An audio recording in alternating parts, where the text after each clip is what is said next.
Hi folks, HR Funk here. With what promises to be another long video, this is again going to be an instructor level video, so if you're someone who likes very short videos with lots of shooting and hearing metal targets go clang and things like that, you're probably not going to like this one. But for those of you who are interested in learning something about defensive shooting, I've got a lot of information to pass on to you here today. And this is a continuation of something that I've been working on for quite some time now. In the last month or so, I've had two videos where I've been talking about red dot sights. I had one of them that was a comparison between a full-size handgun and a compact handgun, both outfitted with red dot sights. I also just recently had another one where I was comparing the different reticles from red dot sights to see which one gave us the best combination of speed and accuracy while shooting defensive drills. And in the comments from that video, some of you said that you would like to see that type of a drill run with a red dot sight versus iron sights or mechanical sights. In fact, our own Skip Boyer was one of the people that voiced that opinion. And I've done that type of video in the past. I've had videos where I've had red dot sights and iron sights or mechanical sights versus each other. And I didn't want to do the same thing over again. So when Skip posed that comment, I said, how about if I shoot it with revolvers that have iron sights and semi-autos that have optics or red dot sights? And this is sort of a new versus old when we talk about defensive technology. So I'm really giving the semi-autos the benefit of all of the advancements in optics and obviously the design of the handguns themselves that have come about over the centuries. And with the revolvers, I'm winding back the clock really to technology that we had available to us at least in the 1800s, and for sighting technology, maybe even earlier than that. So this is going to be fun, and as I said, there's a lot of information here. I've got a lot to tell you about, so get yourself another cup of coffee, sit back and relax, and I'm going to start getting into the subject matter of this video right now. So right here at the beginning of the video, I need to establish some parameters and make at least one concession. For parameters, I was looking at using handguns that were going to represent both full-size, duty-size handguns and compact CCW style handguns. So I chose two semi-autos and two revolvers to represent each of those classes. For my semi-autos, I selected my Canik Rival Dark Side, which is outfitted with an EOTech E-Flex sight. And I also selected my IWI Masada 9S, which is outfitted with a Mechanic sight. The Mechanic sight has, I believe, a 2-minute of angled dot, and the E-Flex has a slightly bigger one. I think this might be a 6-minute of angled dot that's in the E-Flex. For my revolvers, for my full-size model, I chose my Smith & Wesson Model 686 with a 4-inch barrel. And for my compact concealable revolver, I selected my Model 19 Carry Comp with a 3-inch barrel. And I'm going to show you a close-up of these handguns momentarily and explain a little bit of why I selected these handguns, but I wanted to get as close as I could to apples when shooting, so we were really getting a comparison between the designs of the handgun themselves and the sighting devices. Part of the reason that I chose these specific handguns is because when we look at the portion of the barrel that the bullet actually travels through, now keep in mind with the semi-autos, the first inch or so of the barrel is the cartridge chamber, and with the revolvers, the cartridges obviously are in the cylinder. But when we line up the portion that the bullets actually travel through, these are very, very close. And let me move that just a little bit, because if I line up the front of the chamber with the rear of the barrel here on the 9S and the Carry Comp, you can see these are very similar. This barrel is a little bit longer, but the last half inch of this barrel is a compensator. So again, the portion of the barrel that the bullet is actually traveling through is about the same on these. And as far as the compensator goes, since I'm shooting .38 special ammunition to begin with, it's really not going to make that much difference. Compensators, as some of you know, really are most advantageous when you're shooting very powerful ammunition, because that's when you have a higher volume of gas trying to hold the barrel down. And shooting the lighter power 38 special ammunition, again, it's just not going to make that much of a difference. So I don't think the carry comp has an unfair advantage. But again, I'm trying to keep this as equal as I can with the comparison between these handguns, and that's why I selected the specific models that I did. For ammunition, in my 9mm semi-autos, I'm using Hot Munitions 147 grain poly-coated ammunition. By the way, I really like that stuff, and the more I shoot it, the more I like it. If you're interested in ammunition to use for high volume of shooting, I would encourage you to go to House of Pain's website and take a look at that 9mm poly-coated stuff, because it works very well and it's pretty economical. Since the 9mm ammo is not going to be heavily recoiling 9mm, not that any 9mm recoils heavily, but since it's going to be relatively mild to shoot, I did not want to shoot the 357 Magnum revolvers with full power 357 Magnum ammunition, because I felt that would unfairly handicap the revolvers since I'm shooting under time, and I'll explain the drills here in a little bit. But if I shoot full power 357 Magnum ammo, I'm going to get more recoil, more muzzle flip, and there's going to be a longer recovery time just because I'm using more powerful ammunition than I'm using with the semi-autos. So I decided to use 38 special ammunition. Now it's warm 38 special ammunition, it's plus P level 38, but I'm using that in my revolvers, and of course the Hot Munitions 147 grain 9mm in my semi-autos. So I'm trying again to keep that recoil impulse about the same, and I'm trying to keep as much as I can an apples to apples comparison. For my concession, I'm going to say right here at the beginning of the video, there are circumstances where semi-autos are going to have an advantage over defensive revolvers. Multiple bad guys is one. If you get into a situation where you would have to reload, generally speaking, it's faster to reload a semi-auto. You're not going to have to reload it as often because generally speaking, you're going to have a higher ammunition capacity in a semi-auto than you'll have with a revolver. And for the sights, if you're in an adverse lighting condition or if your vision is compromised somewhat or what have you, the dot sights are probably going to be better in those type of circumstances than the iron sights that are on the revolvers. But if we're looking at what I'll call an average defensive scenario, and in the home scenario and in the convenience store scenario or what have you, where the distances are relatively close, the lighting conditions aren't really that big of a concern, and you're not going to be shooting that many rounds, hopefully. And you'll see when I get into the drills, I'm limiting this to a single bad guy. So I'm not trying to overly handicap the revolvers with, 17 targets that I'm shooting at or anything else. I'm trying to, again, really focus in on comparing these in situations that would be advantageous for the revolver and certainly that the semi-autos would work absolutely perfectly in. So that's what I wanted to get out here for parameters and concessions. Now let's get into the drills. So on to the drills. For the drills, I selected the same ones that I've been using recently in the previous videos that I've been doing in what I'll call this series, even though I haven't really thought of them as a series to this point.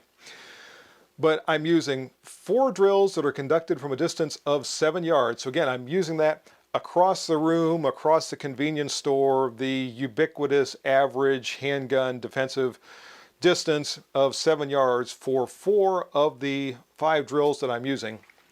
For the final drill, I'm backing off to a distance of 15 yards just to get a longer range component. Not that 15 yards is extremely long range, but it's more than twice the 7-yard distance from the other drills. For the first drill, I am starting in a ready position, and for all the drills, I'm starting in a ready position. Again, because I am trying to isolate the handgun designs and the optic versus iron sights, I don't want to get variables into my time having to do with the holster that I'm using and trying to release a retention device or draw from cover or anything else. I'm really trying to zero in on the firearms themselves. So I will be starting in a ready position. I will be using my shot timer to initiate the shooting. On the signal to fire in the first drill, I'm going to come up at that distance of 7 yards and fire 2 rounds into the center of the body of the target. I'm firing as fast as I believe I can accurately keep shots on the target. I always try to emphasize this. I could shoot these drills faster, but I'm shooting them at the pace where I know that I can accurately keep my shots where I want them on the target. Now, I want to make a point about this because it has to do with optics. And I get kind of a sanctimonious comment periodically from somebody who says, well, when you get used to using optics, you can shoot them a lot faster and yada, yada, yada, yada. I've been using optics on handguns for about 7 years now. I don't use them exclusively. Those of you who watch the video know that I shoot all different kinds of handguns with all different sorts of sights attached to them. But what I'm about to say, if it doesn't apply to you, then it doesn't apply to you. But I think there are some shooters that this applies to. What they do with an optic is they get used to drawing, and they're always drawing from a holster in the same place. They're on a range, they're coming up. They get a perfect presentation that they're able to perform from wherever they are carrying their firearm. So they get used to coming up and getting that optic. They see it on their target, and they really only get an initial sight picture. And then they start squeezing the trigger as fast as they can, basically. And they're trying to hold the handgun as still as possible. And that's why it's so important when you hear some people talk about the handgun shooting flat.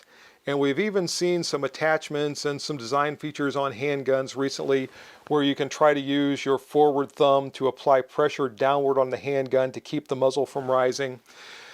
The effort is to be able to hold that handgun as still as you can and then squeeze the trigger as fast as you can and hope that those bullets are going to stay where you want them on the target.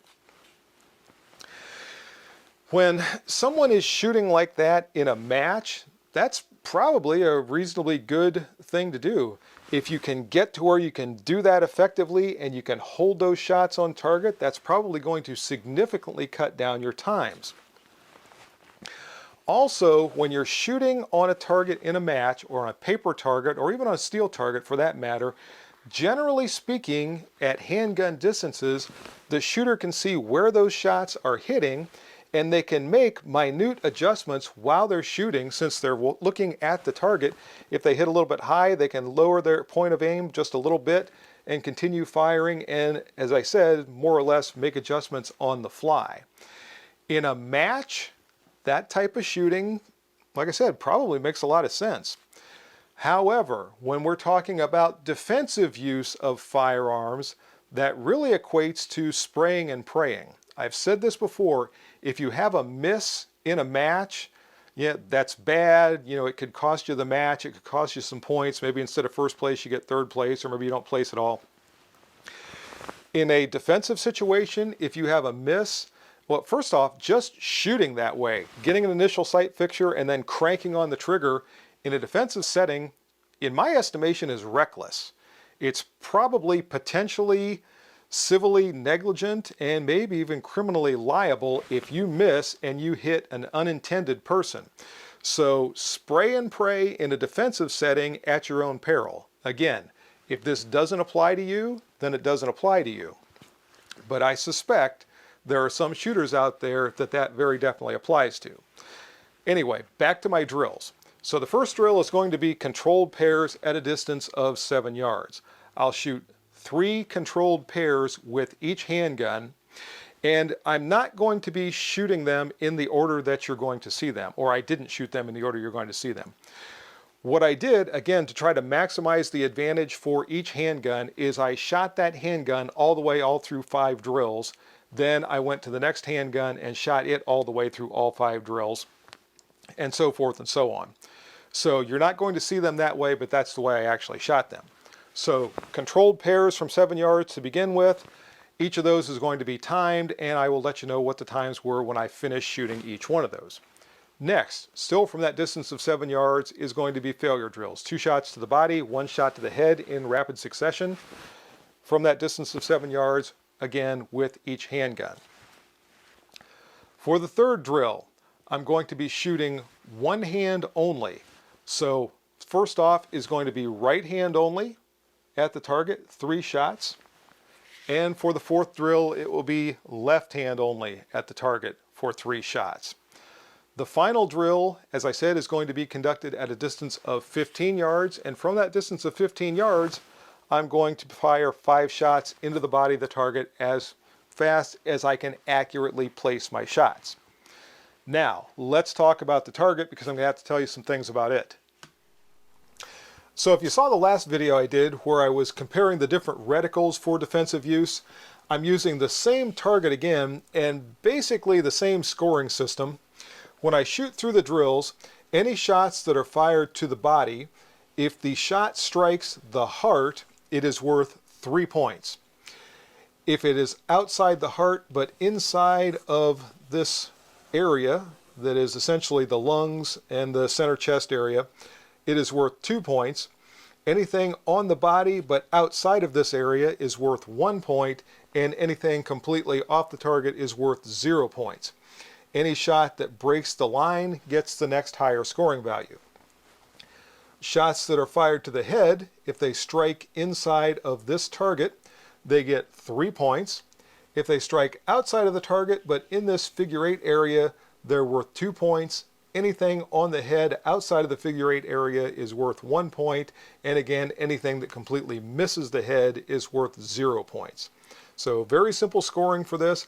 And I keep going back and forth about adding this area of the spine going up the neck as a 3-point area, but I've decided not to because since I'm intentionally shooting at this area, a shot that goes up here really is off the mark, so I don't want to score it just because it luckily struck here rather than here or wherever. So it's got to be on the heart for 3 points, or inside this lung area for 2 points, or on the body for 1 point. And the spine here, even though it would be a very effective shot, is not going to count for anything other than 1 point for the body hit.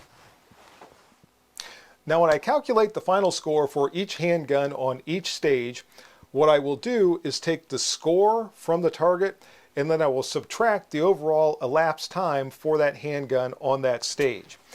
Now some of you have asked me why I don't use the scoring method that is used in competition where I divide the score by the time, and the reason is because that really places an emphasis on time, and to a degree you can shoot less accurately, but if you do so fast enough you will get a higher score than if someone shoots more accurately but takes more time. As defensive shooters, we always have to place our emphasis on accuracy, so that's the reason I use the scoring system that I do. The system that is used in competition is great for competition use, and it really helps to identify some extremely skilled shooters out there, but it's not what I'm after here. So once I take the score and subtract the time, I'll come up with the final score for that handgun on that stage. So I think I've now laid all the groundwork for what you're about to see, so let's head off to the range and take a look at the first drill, which is going to be controlled pairs from a distance of 7 yards.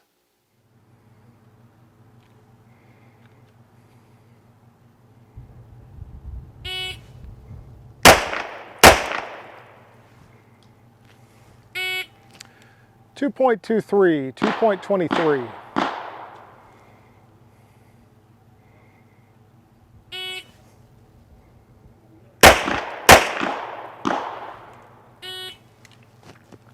3.01, 3.01.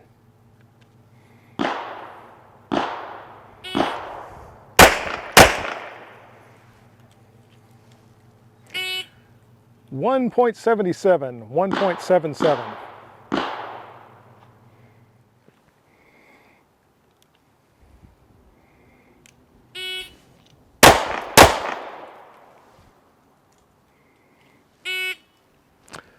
1.67, 1.67.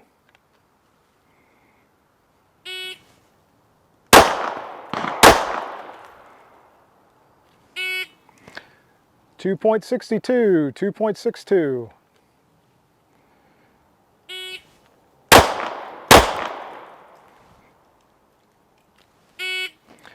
And 1.86, 1.86.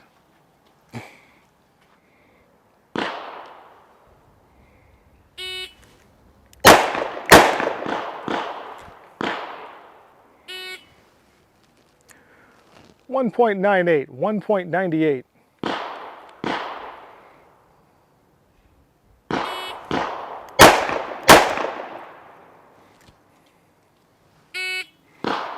1.90, 1.90.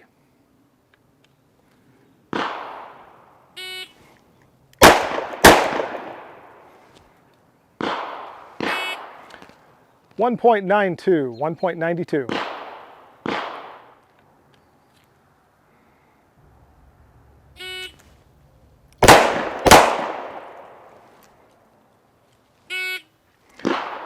2.16, 2.16.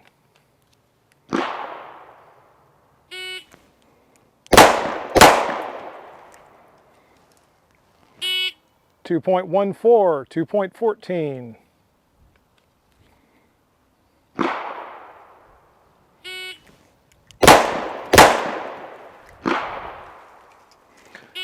1.97, 1.97. So in an effort to get all of the targets where they're easy to see on the screen at one time, I've cut out just the scoring section for each one, and I have them placed on the target board. This is the rival dark side, this is the Masada 9S, this is the Smith & Wesson 686, and this is the Model 19 Carry Comp. For the shots from those controlled pairs on the first drill, I have marked with black stickers on each one of the targets, and I've calculated the scores. For the rival dark side, I've got 3 shots on the heart and 3 shots in the lungs, which comes up to a score of 15. For the Masada, I've got 3 shots on the heart, I've got 2 shots in the lungs, and one of them went high right here into the throat area, so that comes out to a score of 14. For the 686, I've got 4 shots on the heart, 2 in the lungs, that comes out to a score of 17. And with the Model 19 Carry Comp, all 6 shots are on the heart for those drills, so that comes out to a perfect score of 18. When I adjust for the elapsed time, I'm going to have to refer to my notes here just a little bit. With the rival dark side, my overall time when I calculate all 3 drills comes out to 8.01 seconds. The drills individually were 2.23, 3.01, and 1.77, which comes out to 8.01. And that drill was very slow with the rival dark side. And just coming up and trying to get that dot was taking me longer than it should have. And I was using that single dot in the eFlex sight, and it just took me a while to find it. So that overall time was pretty low. In fact, the rival dark side had the lowest time of all 3 of the handguns that I was using in the drills, or on this drill rather. And when I subtract that time of 8.01 seconds from the score of 15, I get an overall score for the rival dark side of 6.99 on that first drill. The times for the Masada 9S were 1.67, 2.62, and 1.86, which comes out to 6.15 for an overall elapsed time. When I subtract that from the numeric score of 14, I get 7.85 for an overall score for the Masada on that drill. The 686 had times of 1.98, 1.90, and 1.92, which comes out to 5.8. And when I subtract that from the score of 16, I get 10.02. And for the Model 19 Carry Comp, I had that perfect score of 18. The times were 2.16, 2.14, and 1.97, which comes out to 6.27. And when I subtract that from 18, I get 11.73. So the Model 19 Carry Comp actually won the overall score on those controlled pairs, regardless of the fact that it was the shortest revolver, that it had the mechanical sights, everything, it did the absolute best. If we turn our attention to average times on those controlled pairs, the rival dark side had an average time of 2.67 seconds. The Masada 9S had an average time of 2.05. The 686 had an average time of 1.93, which was the fastest of all 4 handguns. And the Model 19 Carry Comp had an average time of 2.09. So the 9S and the Model 19 Carry Comp are very, very close in their average times. The rival Darkside had the fastest. Again, it's because it was just taking me a while to find that dot. And the 686 had the fastest average time.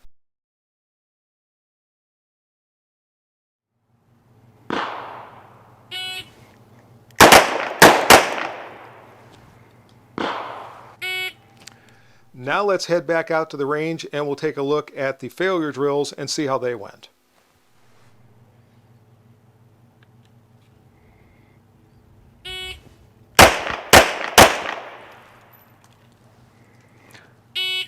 .97, 1.97.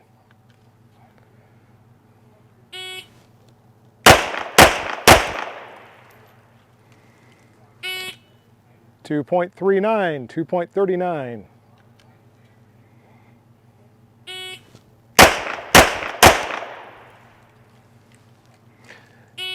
And 2 seconds even.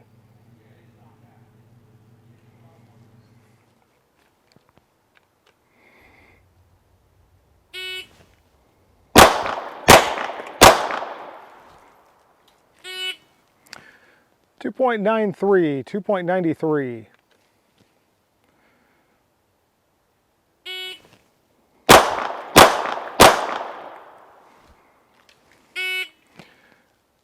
.60, 2.60.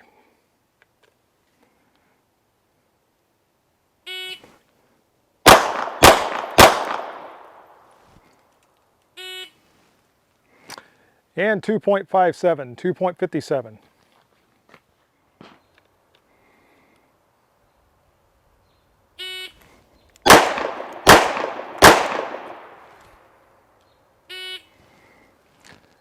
.69, 2.69.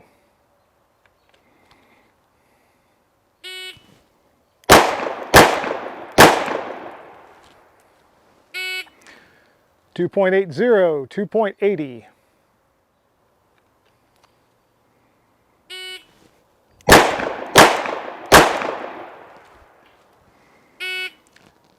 And 2.68.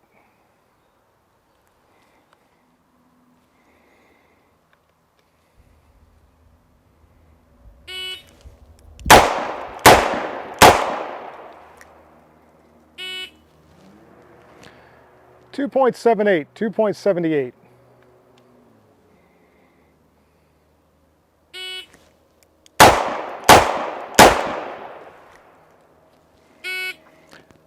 .70, 2.70.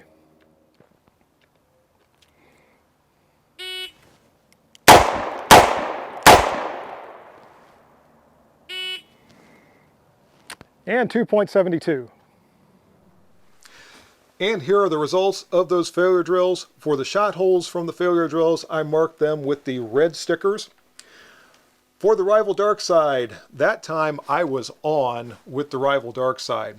All of the body shots are on the heart, so those are each worth 3 points. All of the head shots are in the 3-point area, so that's a perfect score of 27 for the rival Darkside on those failure drills. The times were also much better that time around. I didn't have nearly as much time, or as much difficulty rather, finding the dot. The times were individually 1.97, 2.39, and 2 seconds even, which comes up to an overall elapsed time of 6.36 seconds. When I subtract that time penalty from the score, that comes out to an overall score for the rival Darkside of 20.64. For the Masada 9S, I was doing pretty well this time with it as well. 5 of the 6 body shots are on the heart. One of them made it just above the aorta right there. It's a dead center spine shot, so it's still been a good effective shot, but because of the scoring that I'm using, that still only gets 2 points rather than 3. All 3 of the head shots are in the 3-point area. So that comes out to an overall score for the Masada 9S, or excuse me, a numeric score of 26. The times were 2.93, 2.60 and 2.57 seconds, which comes up to 8.1 seconds. When I subtract that time penalty, the overall score for the 9S is 17.9. For the 686, I've got 5 of the 6 body shots on the heart, one of them just off the heart, and I also had one of the headshots that came a little bit low. The other 2 were in the 3-point area. So the score for the 686 on the failure drills is 25. The times were 2.69, 2.80, and 2.68 seconds, which comes out to 8.17 seconds time penalty. When I subtract that, the 686 has a score of 16.83. And with the carry comp, I've got 4 of the 6 body shots on the heart, 2 of them into the 2-point lung area, 1 good 3-point headshot, and 2 of the headshots in the 2-point area, although I really hate to call that one a 2-point shot. So the numeric score is 23 for the Model 19. The times were 2.78, 2.70, and 2.72, which comes out to an overall time penalty of 8.2, and that gives the overall score for the 19 on that drill of 14.8. When I look at the average times, the rival Darkside had an average time for all 3 failure drills of 2.12 seconds. The Masada 9S had an average time of 2.7 seconds. The 686 was right behind it at 2.72, and the Model 19 carry comp had an average time of 2.73. So less than a second difference in average time, and in fact it's a little over half a second is the difference for all 4 handguns on those failure drills. So overall I thought they all did well that time, but the rival Darkside absolutely smoked that drill.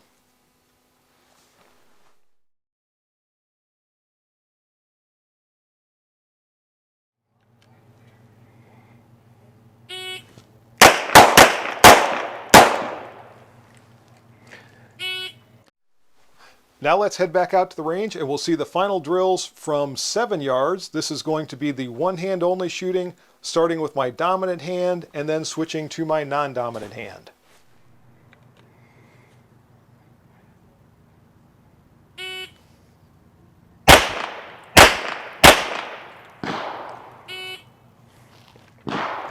.31, 3.31.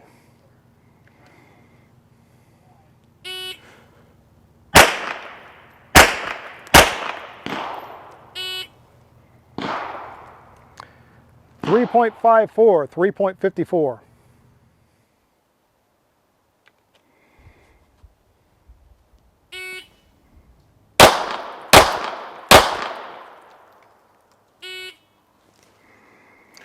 .03, 3.03.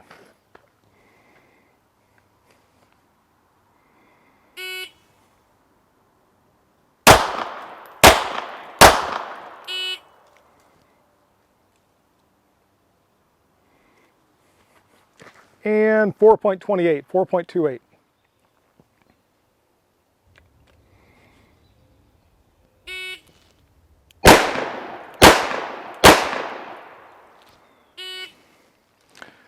.22, 3.22.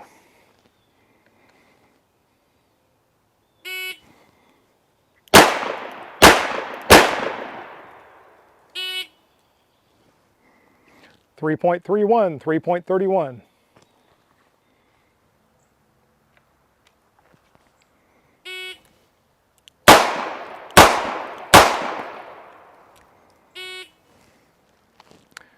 3.13, 3.13.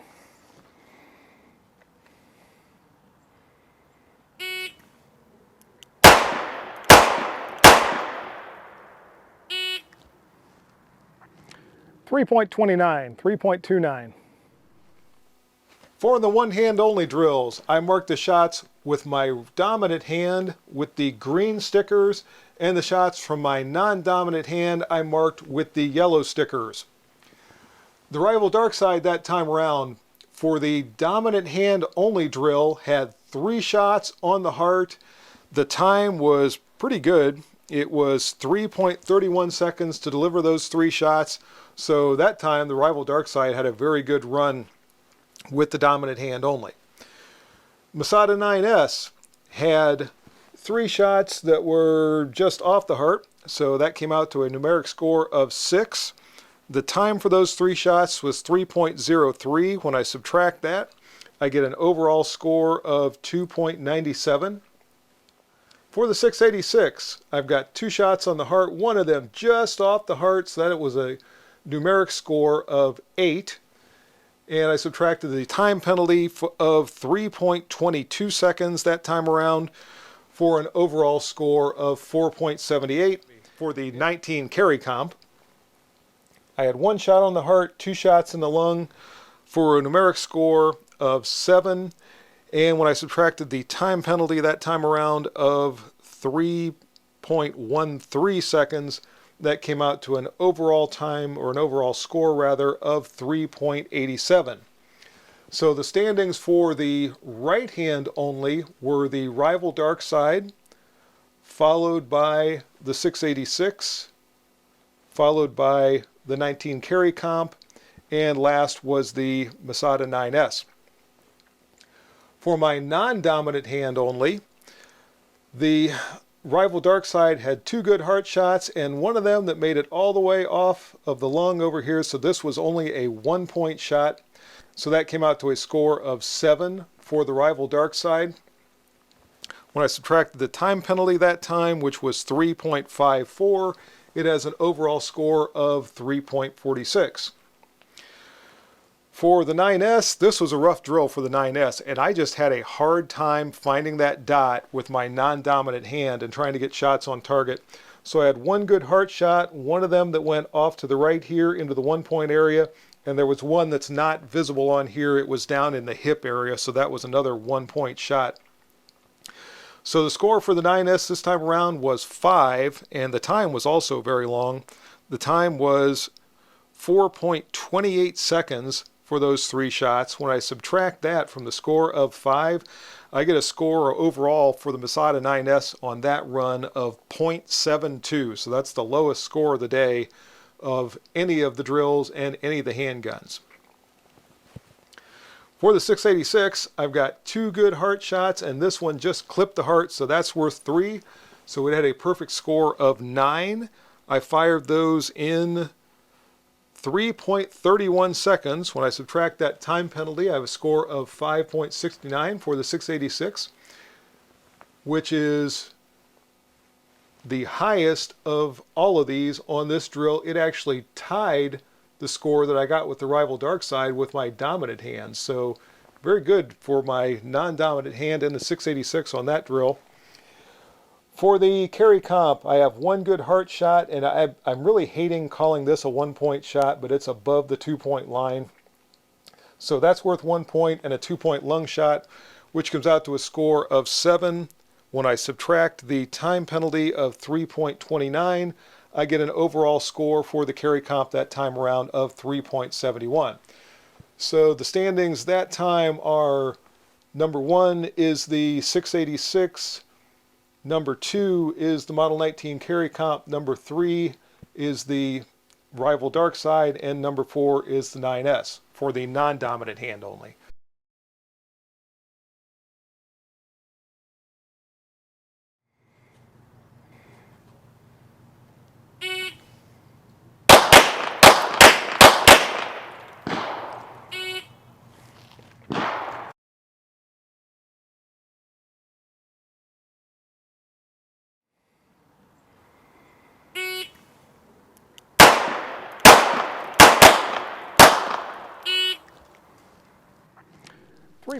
So last drill coming up. For this one, I moved back to 15 yards, and from that distance of 15 yards on the signal to fire, I'm firing 5 rounds into the body from that distance. Let's see how that goes.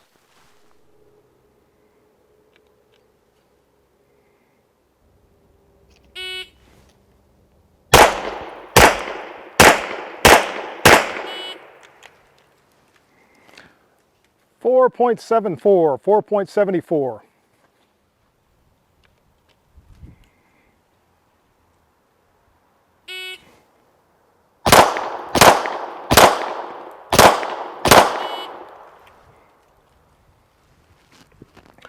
4.87, 4.87.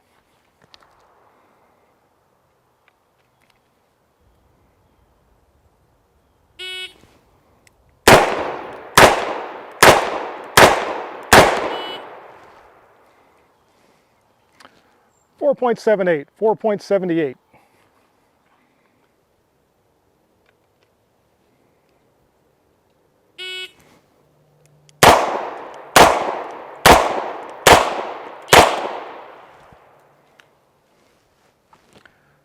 5.18, 5.18. And for the shots on that final drill from 15 yards, I marked the shot holes with these dark blue stickers. Hopefully you're going to be able to see them well. With the Rival Dark Side, I have 3 really good heart shots in a really nice tight group there. 2 shots made it out into the lung area there for an overall score of 13.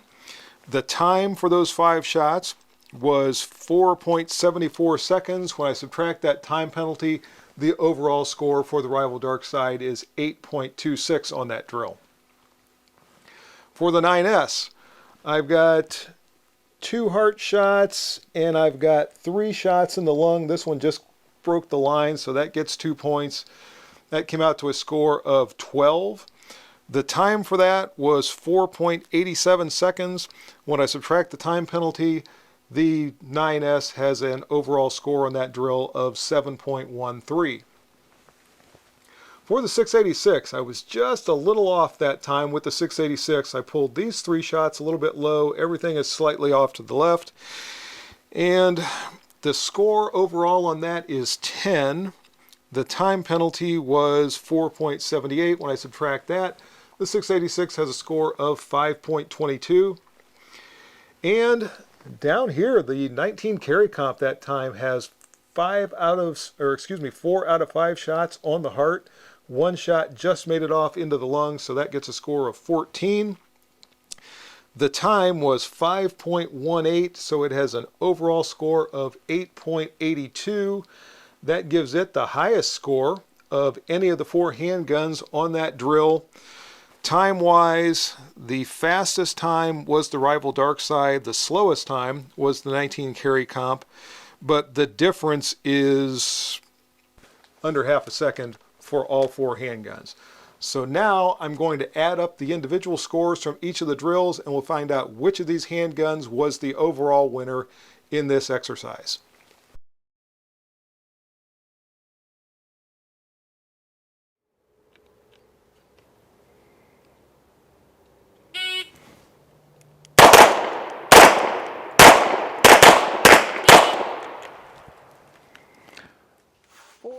All right, folks, before I get into the final standings, I want to talk a little bit about time because I think this is interesting. When I add up all the elapsed time from all the drills, the 686 has the lowest elapsed time of all 4 handguns at 25.28 seconds. So when we think about the red dot optics, when we think about the triggers on the semi-autos and everything else, still, this revolver had the fastest overall time of all 4. And look at the shot placement there. There are really no wild shots on there. There's nothing that went wide. I had a couple with the semi-autos that went wide. Both of my revolvers stayed very, very consistent. The Rival Dark Side has the highest overall score of all 4 handguns. When I add up the individual scores from each one of the drills, the overall score for the Rival Dark Side is 45.04. Coming in at number 2, surprisingly, at least surprisingly to me, is the Model 19 carry comp. I thought the 686 would probably do a little bit better because of the longer sight radius, but no, that Model 19 carry comp comes in number 2 with 42.93. Now, the 686 isn't far behind it. The score for it is 42.66. And coming in last is the Masada 9S. When I look at these targets, and again, I had a couple of shots go wide with the 9S especially. I had one of them that went down into the hip area like I talked about, and a couple of these went a little bit wide. I had another one that went wide here with the Rival Dark Side. This is really illustrative, I think, of struggling to find that dot and trying to get shots on target quickly under time. Now, the time really was what saved the rival dark side, the time and the score. I mean, we really see a nice tight overall group here with that. And the times, once I got dialed in with the thing, was very good. The very first time on the first drill of the controlled pairs, as you saw, was not all that great. But once I got going with the thing, then it went pretty well. The 686 and the carry comp, again, with the wheel guns doing that well, shooting side by side with some what I'll call very advanced semi-autos. I mean, the 9S, that design is only about a year old. The rival dark side has been around a couple of years, but the Canics are very advanced pistols. The optics are what I would call state-of-the-art as far as handgun optics go. And still, the revolvers are hanging right with them. So I was really pleased with my wheel guns. And let's talk a little bit now about what maybe we can glean from all of this.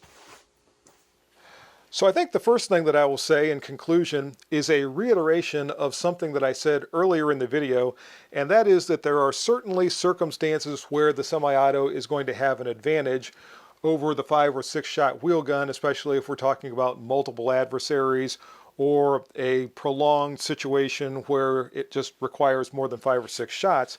But I think for the average non-military, non-law enforcement defensive shooter, those are sort of going to be the outlier circumstances. They're not going to be the average circumstances, if you will. But again, I recognize that there are times that that additional ammunition capacity absolutely is an advantage. Beyond that, if we look at these drills and how well the revolvers did side by side with the semi-autos, I can't help but be impressed with my wheel guns. And I've got to say too that in the comment section of the videos once in a while when I'm talking about revolvers, somebody will come on and they'll say something along the lines of, well, you started your law enforcement career with revolvers, or you were trained early on with revolvers, or whatever. And actually, no, that's not true. Throughout my career, I always carried one version or another of a semi-auto. Now, I'm a revolver instructor. I had to go to revolver instructor training because I had to train officers who did carry revolvers, and I made it my professional responsibility to become proficient in their operation, and I think I shoot them pretty well. But I have not spent my entire career, my entire life, or whatever, shooting wheel guns. In fact, if anything, I would have an advantage when shooting the semi-autos, and maybe in the end, that's what we saw with the rival dark side. As a full-size or duty-size handgun shooting my way through those drills, it ended up being the #1 finisher. So maybe it had an advantage based on my prior experience and training and what have you with the semi-auto. But if you discount wheel guns, especially for home defense, for just general CCW duties, I think you're making a mistake. These still have a lot going for them. And when we go to the original premise of the video, which was comparing the sighting systems, the iron sights were right there with the red dot sights all the way through each one of the drills. In fact, when we looked at those time standings at the end, the 686 with the mechanical sights had the lowest elapsed time for all of the handguns.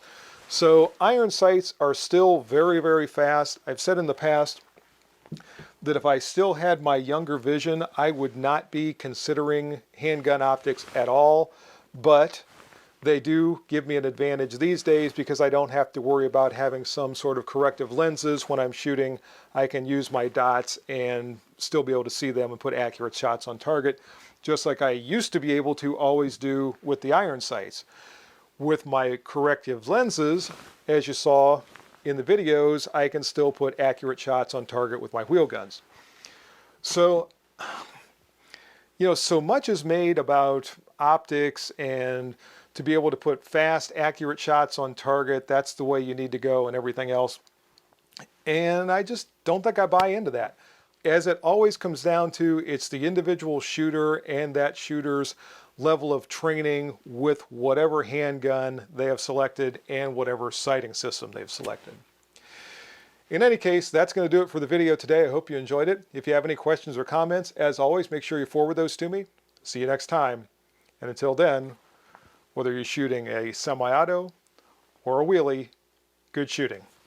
Bye-bye.